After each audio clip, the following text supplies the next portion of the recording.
Hello, you guys, and welcome back to the Call You in 5 podcast. My co-host Cassie is not here with me right now. I'm a little bit sick and under the weather.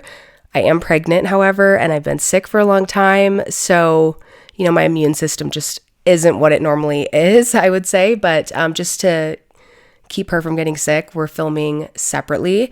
You would have seen her podcast last week, and she kind of talks about this time of year, February, as, a single girl and all of those topics. So you can go check that out. But this week, I'm going to talk about how to celebrate Valentine's Day with your significant other if you're looking for more affordable date ideas or things that you can do to kind of keep the love alive and just kind of have fun with your dating. And I know like Joey and I, we didn't make reservations, so I'm not sure if we're really going to have reservations on Valentine's Day, but I think all of these ideas will be really fun. I know he's like planning something, but I don't fully know what, but I just wanted to share some ideas that I have for dates that you could do with your significant other, things that honestly, none of these have to be like on Valentine's Day either. Like all of these can be at any point. You can do these on a random weeknight, So yeah, I just have like a list of some fun ideas that I thought would be great date night activities. And I figure we can just dive right into it. So let's do that. The first thing that I thought is kind of a fun idea that people forget about, it's underrated, is cook together. There's nothing more fun than planning out a little meal, like picking, spaghetti, something easy, and even going to the store together, picking up the ingredients together, bringing it home, and just making it in your kitchen. It doesn't have to be anything gourmet, but if you want to, if one of you is like a chef and wants to, there you go. You could also cook for your significant other, or maybe they'll cook for you. Actually, Joey just got a Traeger, and so he's been cooking a lot of meat on the Traeger, and it's been amazing. I have the hiccups. It's been amazing to have that, which has been really fun for us. And I usually make like the side, and then he makes the meat. So yeah, that's one idea that I had. And then another one, plan a surprise date. And it doesn't have to be anything crazy. It could be any of these, but sometimes the element of like surprise and not letting the other person know what you're planning can be really fun. You could even put ideas in a jar and draw one out. And then it's like a surprise for both of you on what you're going to do that night. There's tons of ideas that you can pull from this podcast, or there's all the classic cliche, typical ideas of date night, like movie, whatever. Like you can put those all into a jar. You could do your movie at home. You could do your movie at a movie theater and then draw those out, and whatever you pull out, that's what you do for date night. So kind of like a fun little surprise date night. Another idea that you could do with your significant other is reenact your first date, which I think is actually so fun. Like I would love if Joey and I did this, went back to where we first met and like walk kind of where we walked. And I don't know, I just think that sounds really fun and romantic, and I just think that that's like a great date idea if you can make it happen. Joey and I live in Colorado, and our first date was in San Diego, so it's not as easy for us to just drive there in a couple days and recreate our first date, but if you can, I think that that's like a great idea, especially if it was like a really fun first date. Recreate it. So there's an idea for that one. Another thing that can also be free is getting outdoors, getting adventurous. You could go on a hike that you've been wanting to go on for a long time that you haven't. You could go to a theme park that's local. I know theme parks can be kind of expensive, and I know I said I was trying to keep these date ideas like pretty cheap, but try something new in your city. You could go to a new park.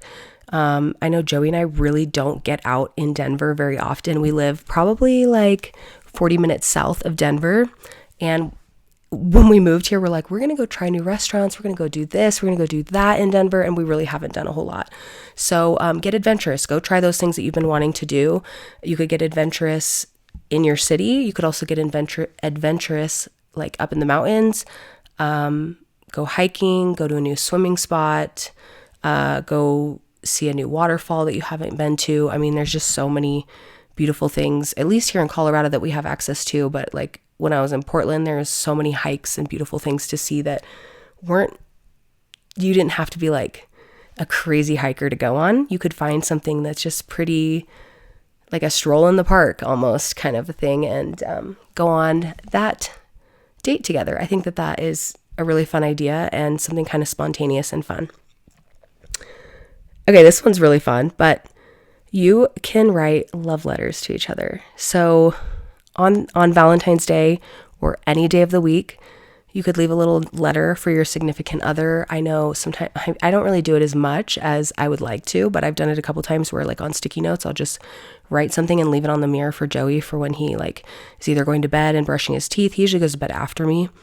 He'll see the little sticky note on the mirror, or if I leave, I'm usually up before him in the morning, so I, can do the same thing then and leave like a little note on a sticky note on the mirror or wherever he's going to find it. But you could also sit down and write a very intentional letter and seal it up and leave it somewhere that they're going to find it, like on their desk if they work from home, or like on their car seat or something like that, where they're going to find that note and it's going to be like a little pleasant surprise for them to find, and just like a little love letter. Or you both could sit down and write love letters to each other and then trade them and read them together. Kind of like I do that with a lot of brides on their wedding day. They like write vows to each other and they read them privately to each other. And I think it's super romantic, but you could also kind of recreate that in a sense at home. And it doesn't have to be just because you're getting married. You know what I mean? Like you can just write a love letter to each other or like promises to each other and read them to each other at home. So I thought that was kind of fun. You could create a bucket list together, which this is something that you could do for years and years. You could, on Valentine's Day or any day, create a list of bucket list items that you want to do and accomplish. And then you're going to have like a running list of date ideas going forward. All the things that you want to do, even if it's like super crazy, like bungee jumping or something like that, or skydiving or whatever. Make a list of all the things that you want to do and together, and then just start checking them off whenever you have like a special moment, like Valentine's Day or somebody's birthday or an anniversary. You can check one of those things off and do a fun bucket list item.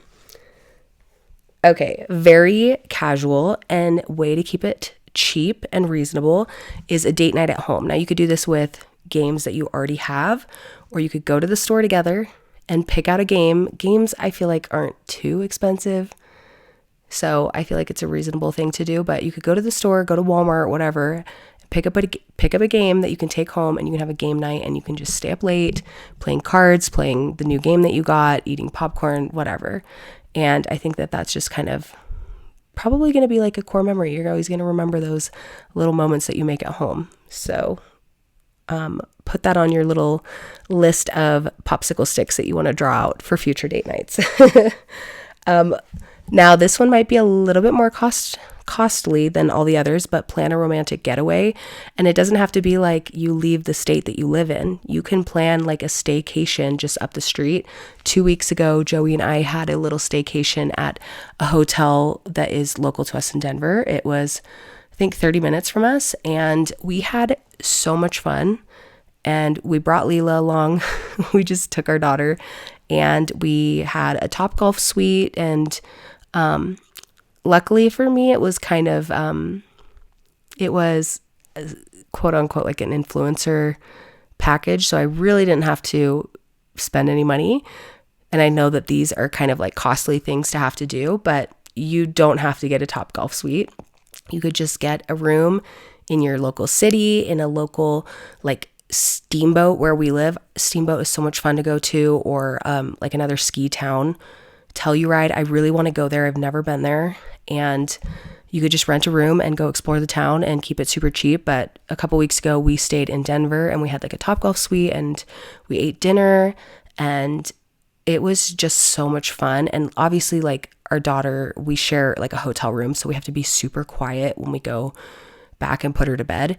But the suite we stayed in was a little bit bigger, and so she had her own area that we were able to talk kind of a little bit louder. I think she could maybe still hear us if we were too loud, but we just stayed up and talked, and it was like one of my favorite things ever. We just talked about, because we have a move coming up, we talked about our goals, like what we want to do in the future. And I will remember that forever. I thought it was like perfect. It was just so simple to stay up and chat and talk about all of those things, our goals and stuff like that. So it doesn't have to be crazy, but a little staycation, or you could book an extravagant getaway. That's always fun too. And I don't think anybody's ever going to say no to that, you know? Okay. And then something that I need to do, and I think a lot of people need to do, is practice active listening, which kind of goes along with what I just talked about. But some of the like favorite parts of our little staycation that we had was just staying up late and talking. That was like one of my favorite, actually that was my favorite part, was just talking together. And I think it was because both of us were just like actively listening to each other and engaging in the conversation, and we weren't just waiting to respond. We were like listening and then responding after we listened.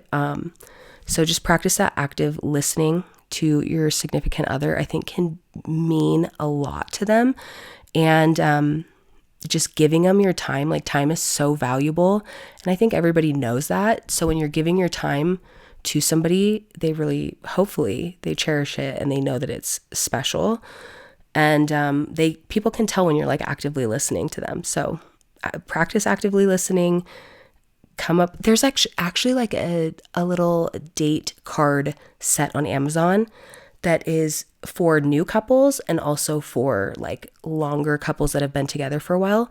But it's basically like cards that you draw, and it has like questions on it, and you chat about the questions. I'm trying to remember the name of the cards. I don't remember, but I'm sure you could literally just Google something like that, and it would come up with some fun questions that you could ask your significant other that maybe you guys have never talked about before. And it would be like a really great way to get into a deeper conversation. And it's totally free. I mean, if you could probably find tons of questions online without buying anything, but if you bought the card set, it might be $11 or something like that. But talking and giving somebody your time is totally free, and it's very valuable. Okay. And then the last thing is just don't forget to express your love. Like, obviously every girl